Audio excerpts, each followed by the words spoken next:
ఈ శీతాకాలంలో ఎక్కువగా బాడీ వెయిట్లు వస్తాయనేటువంటి ఉద్దేశంతోనే చిక్స్ అనేది ఎక్కువ ప్లేస్మెంట్ అనేది చేసుకుంటూ ఉంటారు. ప్రీవియస్ ఇయర్స్ తోని కంపేర్ చేసుకున్నట్లయితే ఈ సంవత్సరంలో చలి తీవ్రత అనేది ఎక్కువగా ఉన్నది. ఇది దృష్టిలో పెట్టుకోవాలి. చలి తీవ్రత వల్ల వచ్చేటువంటి నష్టాలు చూసినట్లయితే మొదటగా మనం బ్రూడింగ్లో సరైనటువంటి హీట్ను మెయింటైన్ చేయకపోతే ఎక్కువగా పోగులు పడి అధిక మోర్టాలిటీ పర్సెంటేజ్ అనేది పెరుగుతుంది. షెడ్లలో తేమ అనేది ఎక్కువగా ఉన్నట్లయితే అమోనియా ఎక్కువగా ప్రొడ్యూస్ అయిపోయి బ్రూడర్ న్యూమోనియా అదేవిధంగా అసైటిస్ ప్రాబ్లం అనేది వచ్చేస్తూ ఉంటాయి.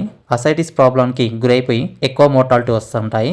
దీనివల్ల ఎదుగుదల అనేది మందగించిపోతుంది. ఈ చలి తీవ్రతకి చిక్స్లో ఎముకలో ఉన్నటువంటి మృదు కణజాలం అనేది బిగుసుకుపోయి కుంట్లు కోళ్ళు అనేది ఎక్కువగా ఫామ్ అవుతూ ఉంటాయి. ఈ చలి తీవ్రతకి గురక అనేది అటాక్ అయినట్లయితే ఎలాంటి యాంటీబయాటిక్స్ వాడినా కూడా ఈ చలి తీవ్రతకు తగ్గేటువంటి అవకాశాలు అనేది చాలా తక్కువ. 30 రోజులు ఉన్నటువంటి బర్డ్స్ కూడా పోగులు పడడము, ఫీడ్ తీసుకోకపోవడము, వాటర్ ఇంటేక్ అనేది తీసుకోకపోవడం వల్ల ఎక్కువగా కిడ్నీ సంబంధించినటువంటి సమస్యలు రావడము, మోర్టాలిటీ పర్సెంటేజ్ అనేది అధికంగా ఉండడం, ఇవన్నీ దృష్టిలో పెట్టుకొని ప్లేస్మెంట్ చేసుకోవడం చాలా మంచిది.